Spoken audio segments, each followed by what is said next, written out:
And you can hear me loud and clear. You're good to go? We're good. All right, man. Let's have some fun. Let's do it.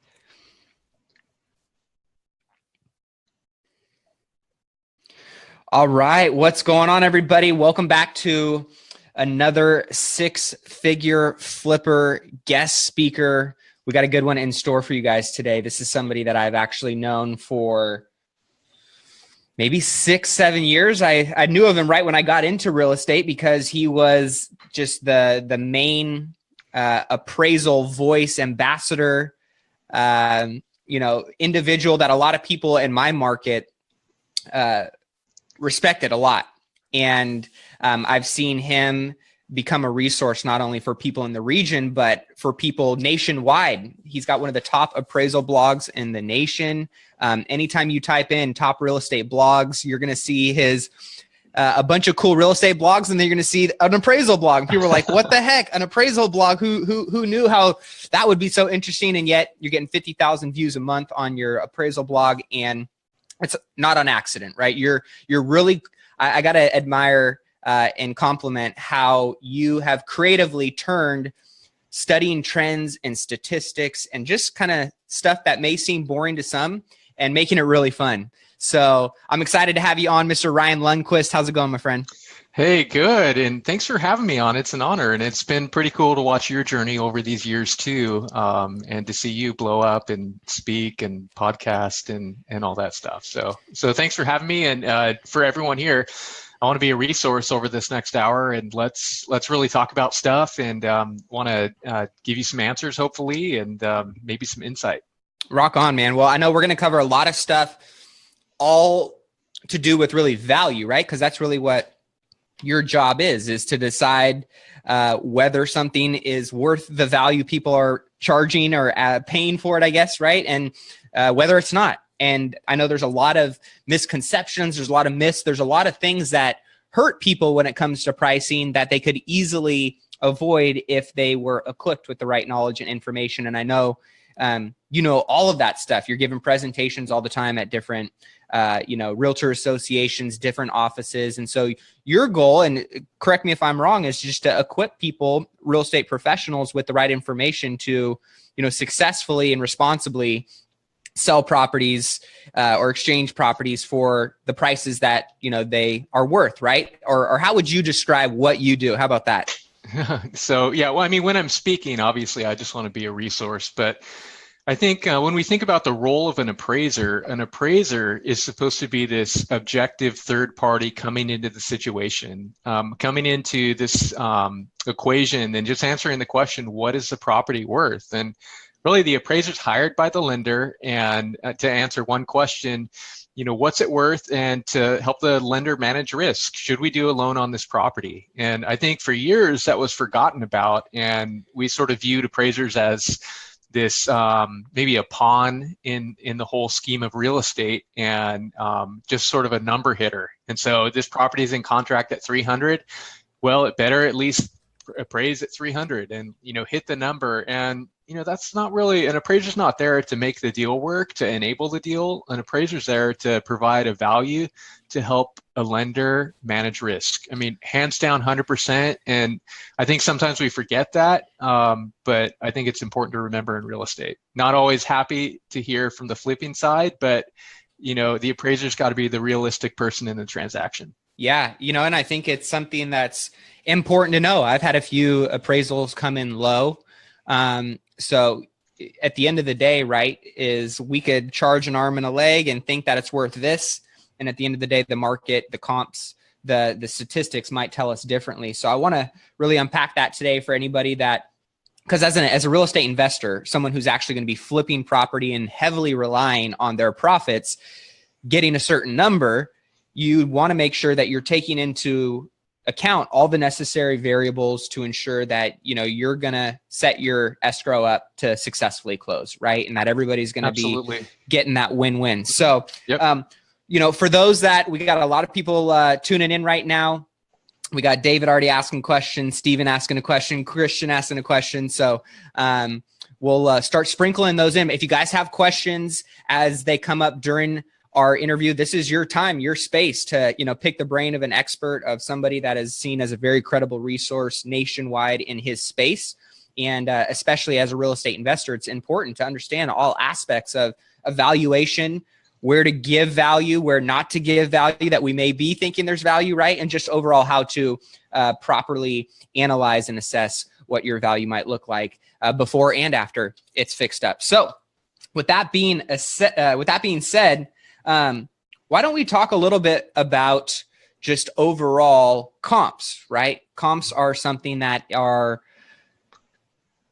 at the end of the day, it's what tells us what the actual value of a property is or can be. So as an appraiser, what do you look for in regards to comps, or how do you price the property right?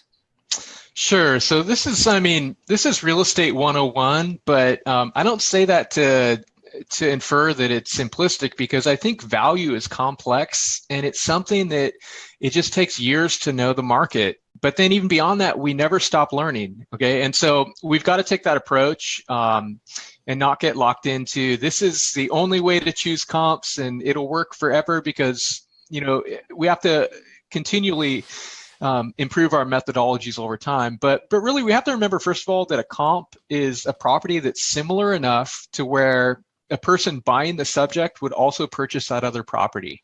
And so if you're selling 1,000 square foot, 3-bed, 1-bath house, we don't want to be comparing that to that 1,600 square foot 4.2 down the street, because it's probably at a totally different price point, and it's just a sale. It's not a comp. And so I think we have to really split hairs on that definition. And so we want to have properties that are competitive. Ideally, it's good to have properties that are within the same market, the same neighborhood. Be very, very particular about your neighborhood boundaries. Sometimes in a larger area, a larger tract, you might be looking at sales at a mile and a half away, but other times there's a neighborhood where values really change from street to street, and right. Then the best possible sales and really the only market is going to be in this very, very tight section of housing. And so there's no such thing as appraisers have to choose comps within a 1-mile radius. Okay, we hear that all the time. That's definitely not true. In a rural area, good luck finding comps in a one-mile radius, right? So sometimes if you buy that geodesic dome, probably not a good idea, but go for it. You might be pulling stuff from 20 miles away. Okay, and so I think we have to know the market.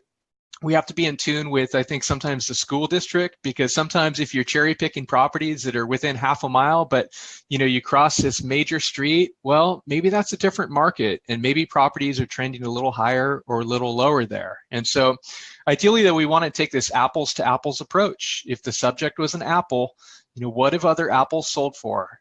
And what are they getting into contract for right now? Or if all the apples are sitting on the market at this price level, maybe the market's actually a little bit lower right now because it's softening.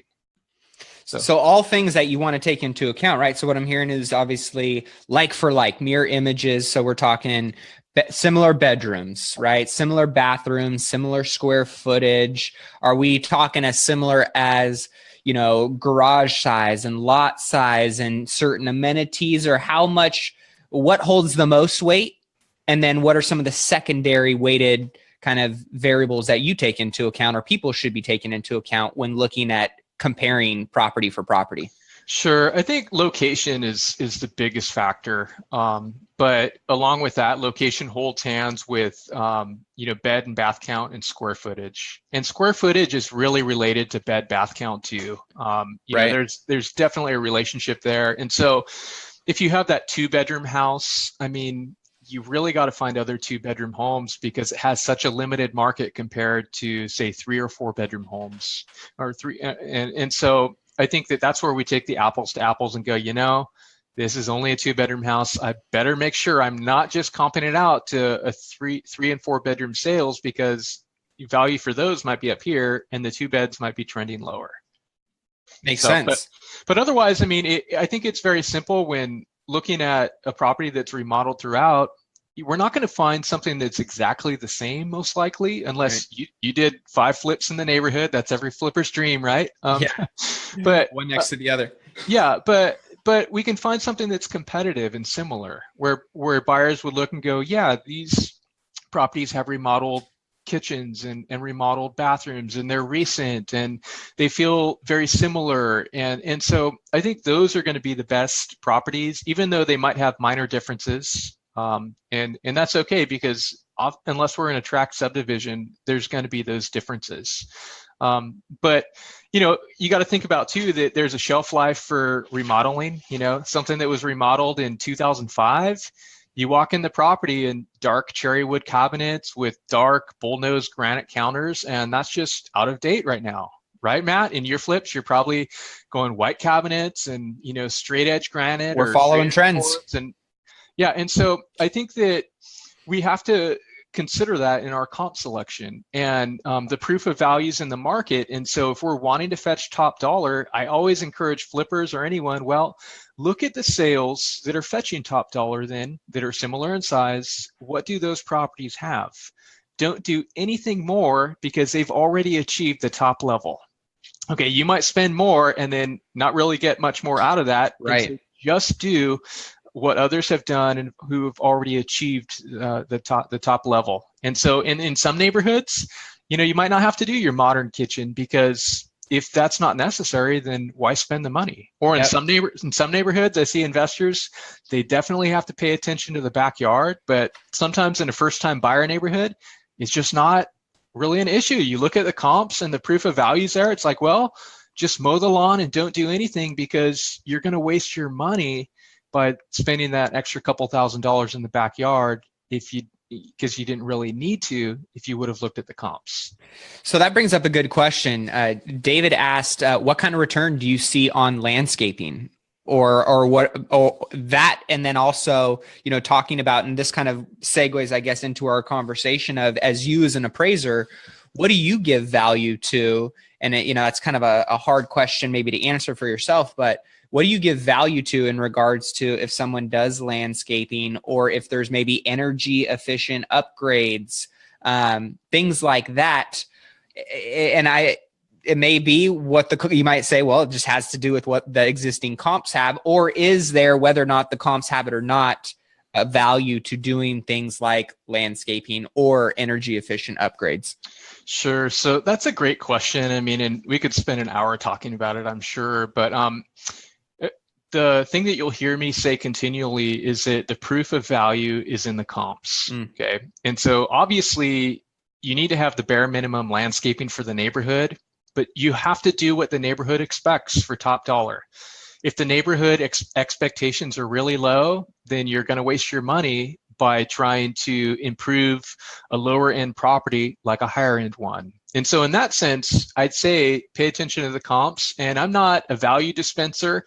I'm not looking at a yard and going, I'm going to give you 5 or 7,000 or 10,000 for this. I'm more of a value recognizer, where I would say, look, here's the value that I see in the comps, and you have the same thing, and so you get the same value.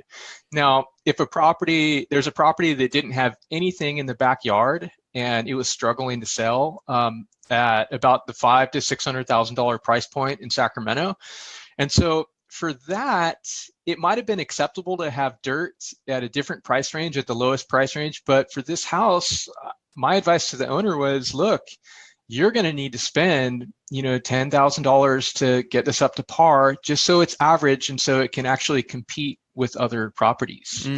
But the problem is that owners often, and sometimes investors, would look and go, if I spend $10,000, how much am I going to get out? And the answer is, you're just going to be able to compete with all the other average homes. And so it's not just like I spend $10,000, I'm going to get $10,000 in value.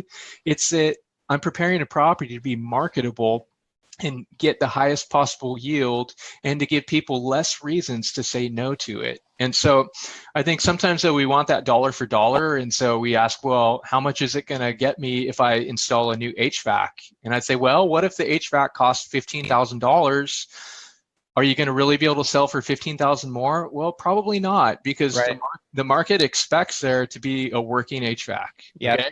Hands down. And if you're going to get a loan, you have to have one that works. So that brings up a good point. What are those things that have to be done, but don't really give you that much value, right? I think of exactly that, where we're talking, hey, if you have a working HVAC, great. It doesn't add a whole ton of value. If you don't have a working HVAC, then it hurts you, right? But you having a new HVAC necessarily doesn't add a ton of value, or maybe just not a lot of value, right? Well, it might not add the full cost, right? And so that's always the dream, and that's what we see on HGTV all day long, you know, especially on the flipper shows, right? Yeah. But yeah, in real life, I mean, buyers don't walk up to a property and think, you know, here's a new roof. You paid $15,000 for it, so I'm going to pay 15 more for this roof. I mean, it just doesn't work that way. It's not logical. But in terms of maximizing upgrades, I'll say, I mean, honestly, it's hard to achieve the dollar for dollar in real estate. Dollar in, you get a dollar out. And because the truth is that when you're investing, you make the most profit when you acquire the property, you know, at a discount. Okay, so that's where probably you're going to make your money. Right. You know, but in terms of, you know, what's going to sway the market, it's going to vary, you know, from property to property. But, you know, buyers are going to be attracted to the kitchen and the bathrooms and the flooring and the overall presentation. And so back to that question about landscaping, if your landscaping game is really weak in the front yard and there's no curb appeal, then you might struggle to get people into the door. And so, you know, it's really important in that regard. But yeah, there isn't, unfortunately, a list of, you know, here's everything you can do, because honest, and I know that's really frustrating, but the truth is that I would probably give different advice at the $1.5 million price point, right, compared to $150,000, because the market has different expectations. Like there's a $1.7 million property on the market right now, and at that price point, 73% of all sales at that price point have a built-in pool. This was a brand new build, and I'm really surprised the investor didn't put in a pool. I mean, I know why they didn't, because it costs so much. Right. Yeah, it didn't fit the budget.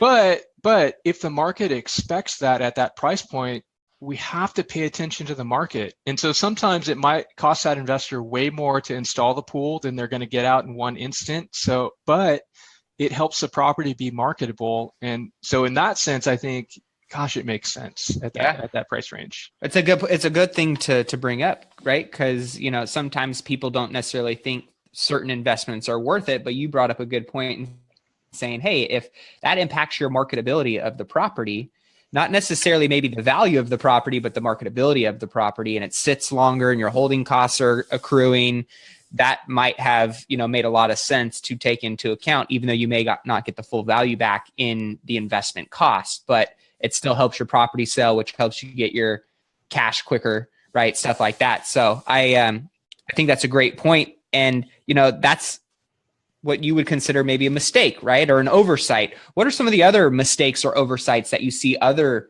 investors making, and when it comes to valuing their properties, or just homeowners in general?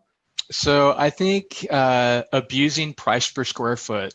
Okay, that is. Tell us a little bit more about what you mean there. That is the real estate sin. What I mean is that we see this house that sold down the street, and we're like, whoa, check that out.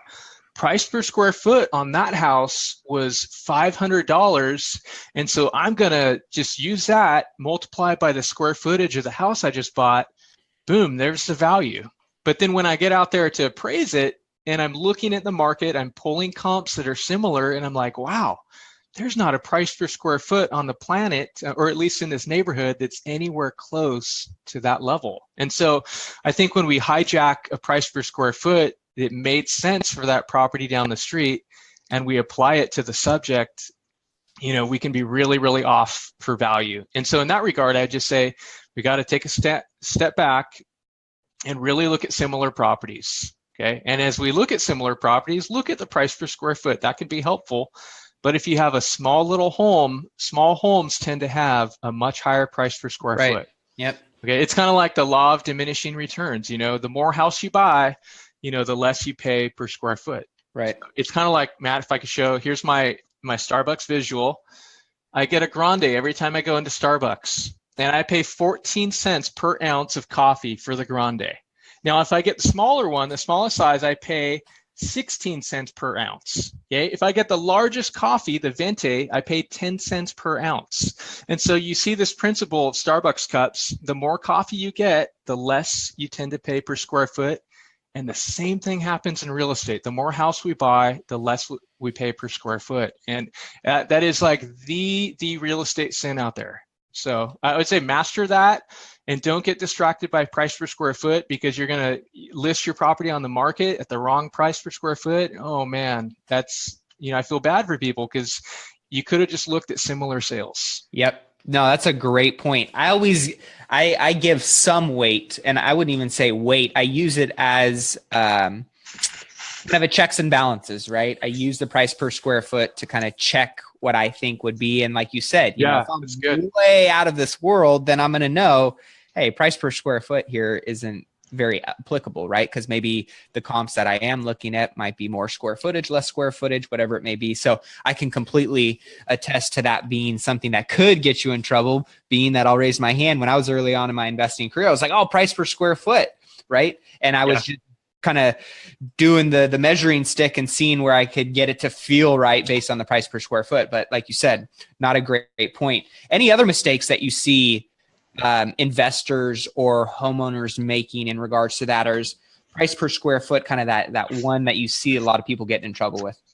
I think that one of the mistakes that's made often is that we see that sale down the street and it's completely different, but we call it a comp, and then we base value on that even though it's dissimilar. And so sometimes I see an investor selling a property that's totally as is, grandma's house from the 60s, really cool for her, totally not updated. And then what's used for comps are those properties that are remodeled.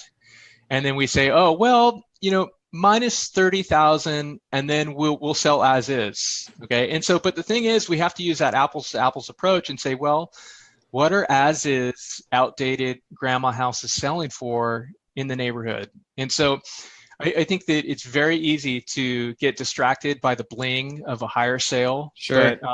But we just have to be careful of doing that, because we might miss the market. Yep. Makes total sense. Justin asked, and I'm sure you get this question a lot, right? And who knows what the answer is. I'm sure you're going to tell us.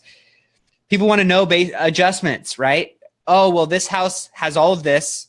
This house has all of this minus this and this. So how do you make adjustments? And like you said, it might be different on every scenario, but what's your response to someone that asks about adjustments and how they can maybe wrap their head around potential adjustments that might be made to value? Sure. So, and that is a fantastic question. And I would love to have a concrete answer, a little black book of value where I could say, here are the adjustments. In fact, you can go online right now and you could find these lists of adjustments. You adjust 2,500 for this, or 5,000 for that, or 20,000. But here's the big question: where does that apply? Right. Okay. And so someone says, well, the adjustment for a pool is $10,000. That is so great. But what if the pool is in a neighborhood where there are 0 pools? What if it's in Antarctica, right? Is it really worth $10,000? Or what if it's in Beverly Hills? Are you telling me that it's only worth $10,000? And so we have to pull back and realize that real estate value adjustments are about location. Okay, we say it all the time, real estate's about location, location, location, and so are adjustments. And so we look at that $50,000 kitchen remodel in a high-end area, that might have a much higher yield compared to the lowest prices in the neighborhood. And so you could install the exact same thing in different locations and get different values. And so I bring that up, that probably sounds redundant or just basic, but it's such a powerful truth because, again, we have to look to the neighborhood comps for the answers for value. And so that's really how we do it as appraisers. And so ideally, if you find 3 properties or 6 or however many and they're all remodeled, I mean, the goal is to not have to make any adjustments, okay? Right. Because these properties are so similar that I'm not even making adjustments, okay? But if I look at 2 properties and one has sold at $510 and then the other one without a pool has sold at $495, and I start to line up different sales and I'm like, wow, it looks like this neighborhood's willing to pay about 10 to 15,000 for a pool. That's how I begin to come up with adjustments. Now, if I was looking at your as-is properties versus remodeled, I mean, those aren't really comps, are they? But if I wanted to know what's the real difference in the neighborhood, maybe I start comparing these and start to see the spread. Wow, it looks like it's about 15 to 20% here.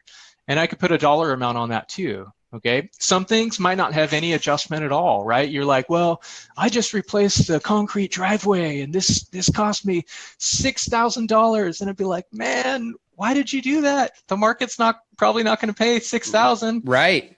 Unless this was a safety issue and you needed to correct it, like, don't spend your money there. Yeah. Right? Because you drive by the comps and you're like, yeah, they all have old driveways, you know? So being on the topic of adjustments, because I think a lot of people, it's a very subjective thing, right? So many people are trying to really understand the psychology and the science behind it when, you're basically saying, hey, just keep going back to the comps, right? And Christian was asking, how much would you take off from this is a funny question, so I'm excited to see your answer. How much would you take off from a property for being across the street from a gas station and 3 houses in from a freeway on-ramp? And then he said, if price per square foot would make it work around $875,000 at a good interior location into the neighborhood, away from all the traffic, all of that stuff, what would your best guess be for the value of it according to its poor location? Or maybe to reframe that is, what would you take off for it being on just high traffic streets around commercial freeway, stuff like that? Yeah. So, well, it depends. Are we talking about, is it an Exxon or an Arco? I'm just kidding. So that's the thing. We want these very specific answers, right? And of course. Here is the adjustment. Here's my little black book of value. And if you're 1 house away from a freeway, well, here's the adjustment. If you're 2, 3, I'm being coy, but seriously, I would say be very careful about price per square foot, push that to the side, and try to find support in the marketplace for properties with a similar location. Maybe the subject property in the past 10 years has sold 2 or 3 times. Look up those previous sales. Okay, how did it compete? What did it compete with at the time? Sometimes that can be magical. Other times it sold for dirt cheap. It shouldn't have, and that's irrelevant data. But maybe the property next door sold 3 years ago, and maybe I can look up sales back then and how did it really compete to other properties, because there is very likely going to be a price reduction. It could be huge. But if I just said, well, it's probably 15%, what if it was 25%, right? And so we totally missed value just by guessing. And so if you don't have sales, right there in the immediate area, that's okay. Find something else that's competitive, maybe in the neighborhood, maybe on a competitive street within the market that also backs commercial or faces commercial or has some other adverse issue that's similar, because that's where we're going to extract value. And so ideally, as an appraiser, I walk in, there's 3 model match sales right there, but probably not going to happen. And so, like, I think of Freeport Boulevard in Sacramento. I appraised something on that street and it backs the light rail and it is also a busy street. Now, at the time when I did this appraisal, I think 2 years ago, it looked like the adjustment was about 15% for being on that street compared to homes that are just a few doors in the interior. Not even in like the heart of Land Park, but just it was huge to be located right there. Wow. And so it's super easy though to discount that and be like, oh, this is no big deal, because within a quarter mile, there are all these properties selling at 450 to 500. But then you start to look at what has actually sold on Freeport.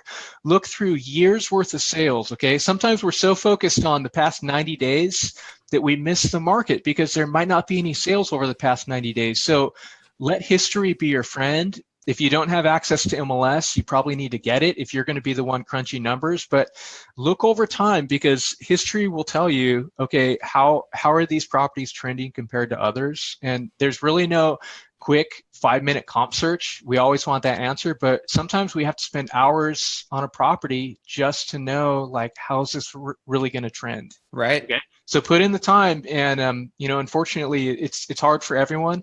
Might be hard for you. It's probably going to be hard for me. Yeah, that makes total sense. So hopefully that answered, or at least gave you a little direction, Christian, in regards to that, because that's a tough question. But yeah, like you said, it takes a little more digging to kind of get to the bottom of that. Matt said, "Good info, Ryan." He also said, "Let's educate local realtors why you can't transfer price per square foot, one Starbucks coffee example at a time." Love it. Hey, totally, seriously. And I will say this is, if as an investor, you're working with a realtor and you say, hey, can you comp out this property? And then you get back, well, here's what price per square foot's doing. That's great. Use it as a system of checks and balances, like Matt said, but, ask to see the sales though, too. Make sure that they're actually similar, that you don't have your 1,000 square foot house, compared to the 4,000. Like, that's just not going to work. So, nope, makes total sense. And real quick, could I just say, like, I know it's really frustrating to not get specific answers, but like, can you guys see why there aren't specific answers though? Yep. And can you see why value is complex and where we have to look at each individual situation? Because if we always apply the same amount for, say, you back commercial property, how much is that worth? Here's my sense, what I've learned through the years. It's usually a bigger hit to value the higher the price. Okay. Sometimes if you're used to selling stuff at, above the median price range, and you think, okay, this is a big deal here, you might buy something at a lower price tier and expect the same market reaction. But the truth is that the market might respond much differently. And you might all of a sudden be like, wow, I thought it was going to be a big deal because we backed 7-Eleven, but then you didn't really look in the neighborhood, because once you start to see, okay, busy streets might not be as big of a deal here. So important to keep in mind. So this is a good question, because I've heard this one come up a lot. And that's the one reason why I'm super appreciative that you're taking time out of your schedule to share your wisdom and experience and expertise with us, because the people in this community have real life questions and, looking for answers based on current projects that they got going on. Yep. And Stephen Glaude asked, hey, I recently went into escrow on a property. The parcel has 2 existing homes on it that are currently being rented. There's a third structure that I'm hoping to convert into a third home. Then I plan to flip the parcel. How does one determine what the future value will be on something unique like this? And maybe just to piggyback a question on top of that is, how do you give value to multiple structures on one lot? Sure. So it would be nice if one house had, fixed value, and then you could just multiply by 3. Right? Come on. Why can't we do that, man? It's sort of like the law of diminishing returns thing, though. And each additional structure is probably going to have a lower value. And so it really depends what it is. Because if you're looking at a situation where you have a legit duplex, then both those properties contribute very significantly to value. If you took one of them away, value would really suffer. But if you have a situation where you have your house, and then here's a really kind of a rinky-dink accessory dwelling, it's 300 square feet, that's not going to be half the value of the whole property. It's really accessory to the value. Okay. And so, maybe you're going to be lucky to get about 10% of, the value for that accessory rather than 50, And so I think, again, the proof of value, we have to find other properties. In this situation, I would be looking for other homes, 2 houses on one lot, hands down. Does it have to be in a mile radius? Could it be a 3-mile radius, a 5-mile radius? So I would say make sure it's within the market area. Okay. So this area I happen to know is a little bit more rural. Definitely. Placerville. Okay. So you're familiar with Placerville. So, yeah. There's a great burger joint called Bricks, actually, on the main street. Check that out. So, okay, cool. There you go, Steven. You got your food on the way out, brother. But so we want to be looking in a situation like that for other properties with multiple homes on the lot. And so, unfortunately, there might not be that much data, but that's why we have to look through years of information. We might have to expand our search criteria. This neat little 1 mile thing is not going to work probably, but let's look through years worth of data and try to find properties that are similar enough to where they tell the story of value. Okay. And so that way we're not guessing. Okay. Because if we have we want to look, okay, what would a single family home be worth? Okay. 2 or 3 homes is probably going to be worth more, right? Let's use some logic here. So let's get that base value first, But then let's also start looking for 2 homes on one lot. You're going to have to look for, 2 houses on one lot in MLS, 3 houses on a lot, maybe search under duplex, maybe do a single family search and just search for accessory unit or guest house, because these properties are all going to be entered into MLS in different ways. Okay. My big question for that third structure though is it legally possible to do a third unit? And so that's going to be a huge question in terms of value. And obviously you're going to get more value if something's permitted and something is legal. You're going to have some real red tape if it's not legal, if it doesn't conform to zoning, because if it's illegal, you're not going to have an appraiser go in there and assign value to that. And give value to it, right. Okay, so that brings up a fantastic question. Steven said, sure will hit up bricks. So permitted versus unpermitted, right? And I think that's a big question where a lot of flippers, they buy a house and they go, hey, it's a 3-2, 1,500 square feet, but don't worry about it. Tax record says it's a 3-1, 1,100 square feet, right?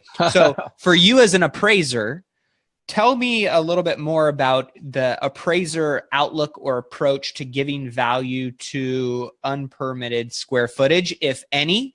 And if you do, what do you take into account? And then just the overall, outlook on the 2 permitted versus unpermitted.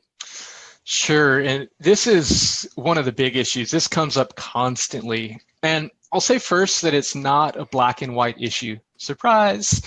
Because there's not really a one size fits all answer here, because part of it depends on what was not permitted, because probably not a big deal if we're talking about a covered patio. Okay, sure. But I was asked to do an assignment and the house is 2,200 square feet and it has an 1,100 square foot non-permitted addition. Oof, that's a lot of square footage and value right there. I'm like, why? Why would you do that? And so I think when something's so substantial, an appraiser is probably going to back off first and contact the lender and say, hey, look, well, time out. There's 1,100 square feet that are not permitted here. How would you like for me to proceed? And then the lender might say, hey, we're just going to cancel this out because we don't want a loan on something that could potentially blow up. Okay. And so, and probably literally too, if you don't really know what was happening with, in the walls, electrical, that sort of thing, it's a big deal. And I don't think, sometimes we just kind of gloss over a lack of permits, but it could really be a safety issue. And right. So there's that with, what was done without permits, how big is it? Appraisers are very likely going to be less prone to be giving major value to something if it really hasn't gone through that permitting process. At the same time, to be fair, is that we have to look at the market and say, well, what is the market willing to pay for this? Okay. There are non-permitted accessory dwellings, for instance. I saw a few in the Colonial Park neighborhood recently, and very much disclosed, and it looked like to me the market was willing to pay for this area. Now, will the lender loan on it? Will some buyers run? I mean, they might. It gets really, really tricky to assign value to that. And so I think that sometimes we see permitted areas that, you build on the back of bedrooms, you build on the back of the house, and then it's an immediate functional problem because you've taken away the egress from the bedrooms. And so I can no longer consider that bedroom that was on the back of the house a bedroom because there's a safety issue, because you can't exit out of the house anymore. And so when I see that type of addition, it's a real problem. And so how much value, can I really recognize for something like that, where there's a functional issue with the entire house? I mean, gosh, that's slim pickings. Yeah. That's going to be really tough. Or sometimes I see stuff where an owner added an entire second story, and the problem is that the ceiling wasn't high enough. Your ceilings have to be at least 7 feet, and he was at 6'8", the whole entire thing. And so the whole thing upstairs, it didn't count. No value. Yeah. And so there have been times I've seen where I appraised something with a non-permitted garage conversion done really, really nice. Okay, quality becomes an issue here. There are some real crap conversions, right? Okay? And there are some really nice ones. Thankfully, in this situation, I had some good data in the neighborhood, some other non-permitted stuff. Okay, how lucky is that, right? And so I could really support from the market that here's what the market's willing to pay for something similar. Fat chance we're going to find that, okay, in a lot of areas. But in some areas where you value properties or where you buy properties, you might find that it's really common for a lack of permits. And other areas where you buy where it is not common at all, like the city of Davis locally, anything that is not permitted, the city literally comes in before the close of escrow and code enforcement will inspect, and you will have to correct anything that has not been permitted. Talk about needing to know your local market before you acquire properties on the court steps. You know what I'm saying? And so absolutely. If you don't take that into account and you go to close escrow and they go, yeah, well, we want you to rip out all this drywall and bring the electrical up to code and bring the plumbing up to code and bring this up to code and all these health and safety standards, and it adds another $40,000 onto your project, you could be screwed, right? You could be. And so I think it underscores the power of location in real estate and how important it is to know the market, but to realize and recognize that a lack of permits isn't going to be perceived the same way in every location or even in every price range or even in every market. And so if we have a market where there's a profound oversupply, why is someone going to want to purchase your property that's funky, that has a weird layout, compared to something else that we know was all built with permits? And so sometimes my sense is that when a property is too funky with the layout, it might technically have a larger size, but the market might not assign a larger value because you're like, gosh, okay, here's addition number 1, there's addition number 2, yeah, right. There's number 3. And so when something's weird, we have to divorce ourselves from what we see in tax records. Oh my gosh, this property is 2,300 square feet. But the market might look at it and think, but it's ugly. And so that's where we have to be in tune with it. And sometimes we have to use good professional judgment, maybe to walk away and I'm not going to buy the ugly duckling because you're probably not going to compete beyond. Yep. Sometimes, like with that one that had the second story addition, it was huge, trying to be marketed at something like 2,700 square feet. And it sold right along with other 1,500 square foot homes that were fixers in the neighborhood because the market didn't expect that huge house in that neighborhood. And it was just weird. What about grandfathered in unpermitted additions, stuff like that? Things that are unpermitted, but maybe they're, were done back in the 80s, but were done with quality. Yeah. So if it's grandfathered in, then that suggests to me that it's legal. Yep. Or legal non-conforming, and that's the key. If you buy a property and you talk to the planning department and they say, yeah, this is all good, this is legal, write down the person you talked with, the information you got, grab a screenshot, share it with the appraiser, because the appraiser is probably going to have to answer that question down the road for the lender who's like, wait, how come tax records shows that this house is a 3-1, but it's really a 4-2? With 500 extra square feet. And so, so you have to explore that issue. Or if I could share a recent story, I appraised something on a couple acres recently, and I got out there, and then it was about 500 square feet larger than it said in tax records. And I thought, what's going on? And so I asked the owner, I said, hey, so tell me about the situation. Was it permitted? And he said, yep, it was permitted. And I said, but was it permitted as living space? And the answer was no.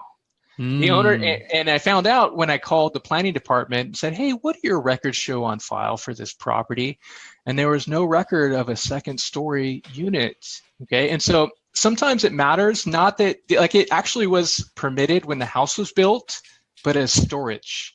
And so that was an important distinction for me. And for me to assign value to that, I thought I'd have to go out on a limb. And, I worked something out with my client. They said, it was a private transaction, so it didn't matter. But for a lender, I can imagine a lender would say, they would have scrutinized that. They would have scrutinized that. They would have either said, we don't want you to consider upstairs, or if you assign value to upstairs, support the value that you say exists. And so if you're treating it just like square footage and assigning that value, then we want you to not just guess or not just say, well, it looks nice, but show us in the market, show us some data, show us some comps, something, rather than just guessing or saying, well, in my professional opinion, I think it's legit. Right. So, yeah. So before we kind of head into the wrap up of this interview, I want to make sure we wrap up on, the future of the market. I'm going to test your crystal ball today. But Stephen asked, out of Maryland, how do you think it affects appraisers when you give them your comps? Do you think this actually helps your appraisal? Would you suggest this or any other techniques that help with working with an appraiser? Fantastic question, Stephen. And so here's what I suggest. Don't do 2005, where you get your phone and you say, hey, I need you to hit the number. Like that's old school, okay? It doesn't work anymore? Dude, I wasn't even in the game during that time, so I'm kind of bummed that I missed that train. But it should never have worked. Actually, yeah. Obviously, that train wasn't a good one to be on. It was not. But that's Dodd-Frank violation, all that. But I would say this. Find a way to tell the story of value of your property. Okay. I actually have an information sheet. I can maybe link it in the Facebook thread, or that'd be awesome. Maybe Matt, you can share it, but absolutely. It's an information sheet that helps you focus on telling the story of your property. It's very data focused, because I have questions as an appraiser that I always ask. I always ask about upgrades. I ask how many offers were there. I sometimes ask, what sales or listings did you use to price the property? What sort of feedback did you get in the market? And so what's golden is that if you answer these questions in advance, then it helps beat the appraiser to asking those questions. And it focuses on data, market perception. Okay. If the appraiser says, hey, I really don't want to choose, or I really don't want to see your comps, then that's fine. You push your comps aside, and then you at least have some other data that maybe the appraiser can consider. And so does it help? Well, I mean, it helps me understand where you're coming from, but whether you're accurate or right about the market, I mean, I have to, kind of do my own research, but I definitely want to see. I would much rather have an agent or investor share that information with me in advance, rather than I do an appraisal and then it comes back and then the value's, different than what everyone would like, and then I get this challenge, and then, gosh, it's like these properties aren't even similar. I'd rather just address that from the get-go. Yeah. Not every appraiser's like that. Some appraisers will say absolutely not, and I respect their stance too. But I'd say don't pressure appraisers, but find a way to share that important data. So you please use that information sheet. Spend 10 or 15 minutes filling it in before you meet the appraiser or before your agent does. That would be my strong advice. That's great advice. And we'll be sure to throw that in the thread here, as well as inside the community after the call wraps up. All right. So we're wrapping up here, Ryan. Okay. And I know you always put out some really good, and guys, just so you guys know, Ryan's blog, give it a shout out real quick, Ryan, just so they know where to go to check it out. Sure. It's at SacramentoAppraisalblog.com. And so I have one post a week. I do a hyperlocal post once a month where I talk about the market in Sacramento. Otherwise, once a week, it's, mostly stuff that can apply about anywhere. I love it. I mean, you talked about all kinds of, you talked about the marijuana trend. You talk about everything that is, applicable in today's market. Very interesting topics. I'm just curious real quick before we go into the last few questions, what are some of your most popular blogs that you've put out recently? Or maybe in the last year. How about we'll say that? Last year. Well, gosh, I do have my Starbucks cups and price per square foot one. There's so many fun ones. Today, I talked about famous houses. What does fame do for homes? And so you have your murder house, and so there's some cool stuff there. What makes a bedroom? That is actually huge. The 4 requirements to be a bedroom, or, stuff like that. So. Very cool. Well, you got guys, he's got all kinds of amazing blogs and content up there. So go check out SacramentoAppraisalblog.com. We'll be sure to link that up too. So as we kind of are wrapping up 2017, I'm curious to know what your take on 2017 was based on what you thought it would be at the beginning of the year, and maybe where you see 2018 going. Sure thing. So as you said, my crystal ball is broken and it will remain broken. And, I don't want to have pie on my face. It's too many people, even big names in real estate, they said 2013, the market's going to crash this year. And they said that in 14, 15, 16, 17, and, it's ridiculous. So I'm humble about that. But this year, I think we really had, at least in Sacramento, kind of a normal year. Where the market's trying to find what does it mean to be a market that's not absolutely driven by investors, And so we had, I think, modest appreciation overall. But you know what? The market feels really aggressive, but there's a difference between, I think, the feeling of the market sometimes and actual value increases. And so we might have multiple offers, but we don't have the same type of rapid appreciation like we did in 2013. And so really important as an investor, note that the market might feel different than actual value increases. So there's that, but I would also say that the bottom of the market, not surprising, much heavier increases than the top.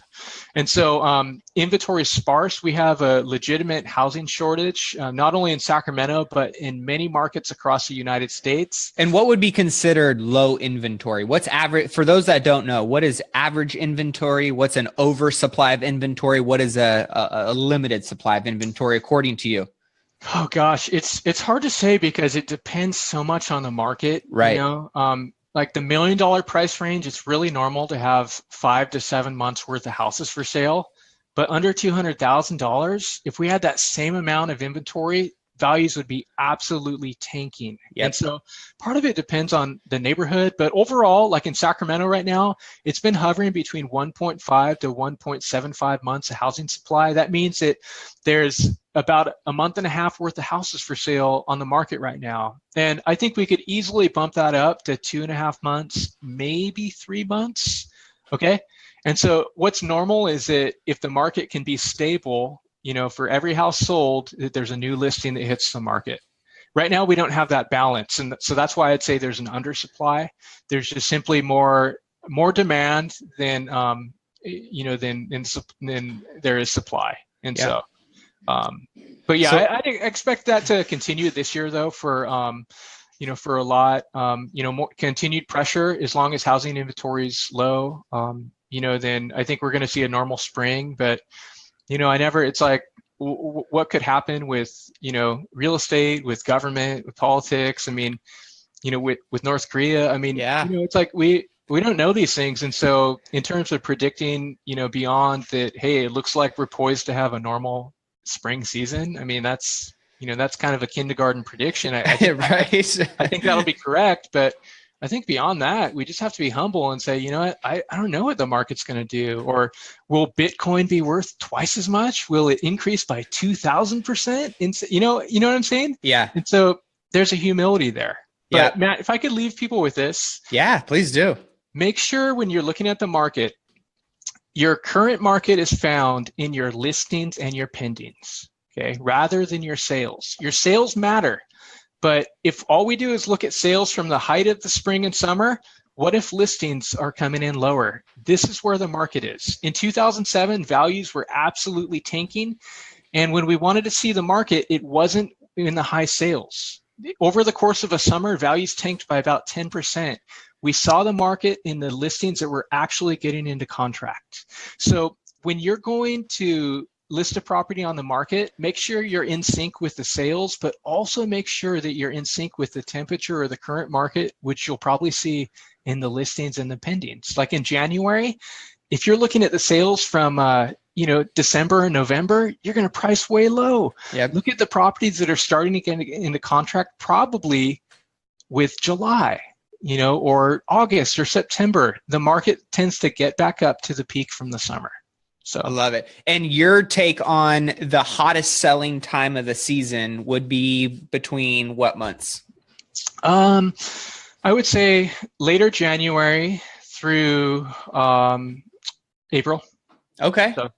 So here's the thing. The stats don't peak out until, June, July, August in Sacramento at least. Right. Those are sales though. They got into contract 30 to 60 days before that. And so that means that the height of the market probably happened in April, maybe May. Okay. And so So we've got to look at that. The real trend of the market is actually lagging sales data. Okay. And so right now, the properties that closed this month in November, that doesn't really show us the market in November. It shows us the market from September and October when these properties got into contract. So, Yep.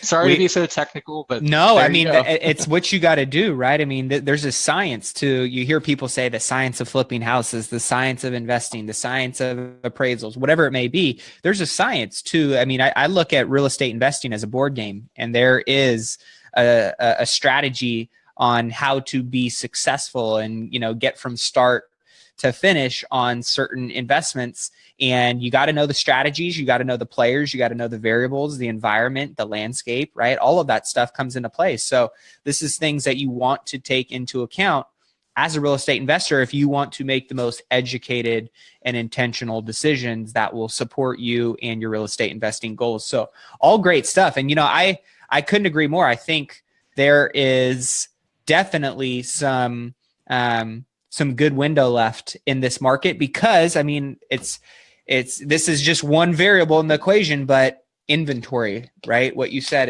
if demand stays relatively strong and inventory stays relatively low in your market, then people don't have a lot to choose from, right? So you're necessarily going to be able to at least stay stable on your value or within the range that you were expecting to get. Yeah. And I'd say, just pay attention to those listings and pendings and, find a few people in your local market who are really doing a great job talking about the local market. Okay. If you're just looking at the headlines are there to sell, to get you to click. They may not be true or not. And so find people who are doing a good job unpacking the market and understand that, but realizing that, you can be successful in any market, but you have to be priced right. You know, that's the bottom line goal. Well, and that's the beauty of what every market has is data, right? So the beauty is you can educate yourself and empower yourself to make the right decisions and choices and price accordingly if you look at the data correctly. So analysis of the data is a key strategy or is a key tool and discipline that every real estate investor should master, right? Yeah. And Matt, I know we're going to wrap up. Can I say one more thing though, please? Of course, brother. People are like, shut up, man. So we have to be in tune with the way that the market changes. And the truth is that buyers won't always perceive the market the same, just like they don't want, dark bullnose granite, anymore right now. Well, right now, we have to be in tune with the expectations, what they do want, but we have to realize that in many markets across the country, buyers have become more finicky. They're more picky. And so it's important to fine tune those houses that you can't just, put crap on the market, like lipstick on a pig. Lipstick on a pig. The appraiser's going to see it. And there's an investor in my market who, it's not you, Matt. Thank God. But who routinely gets lower prices because it's a bad job. And I think buyers recognize that where it's not a good product. And we have a market that even though we have a housing shortage where buyers are finicky, they'll walk into a place and say, yeah, there's only a month and a half worth of inventory, but I'm going to pass on this one because I made a mistake 10 years ago when I bought and the bubble burst, and I'm not going to make that mistake again. I want to hold out for a better product. And so in that regard, we really have to be in tune with the psyche of buyers, with what buyers are believing and what they're thinking. And the best way to obtain that is through data, MLS, and having relationships with local realtors, appraisers, and professionals. And I promise I won't say more, but I wanted to get that in because that perception is always changing. And so we can't do the same thing we did in 2004 and apply it to 2017 or 2018. It might not work.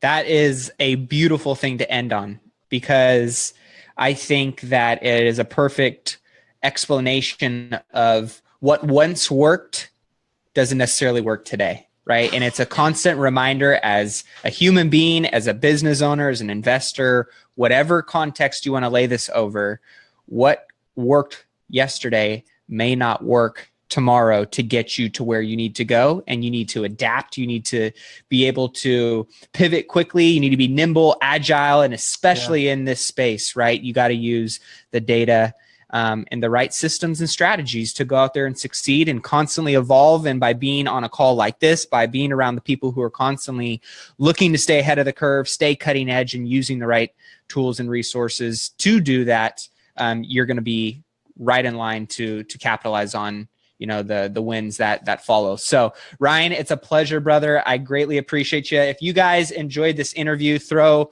a like, a thumbs up, hit the like button, love button, whatever you want to do here on the call, but show Ryan some love for taking some time out of his schedule, his crazy business that he's got going on. And dude, I've been in the game for a while now, and I can say I got a handful of notes and some great information to reaffirm and remind myself, and some new stuff to make sure that I'm taking into account. So thank you, brother. We appreciate you. Right on. Thanks, Matt. Hey, thanks everyone. Appreciate it.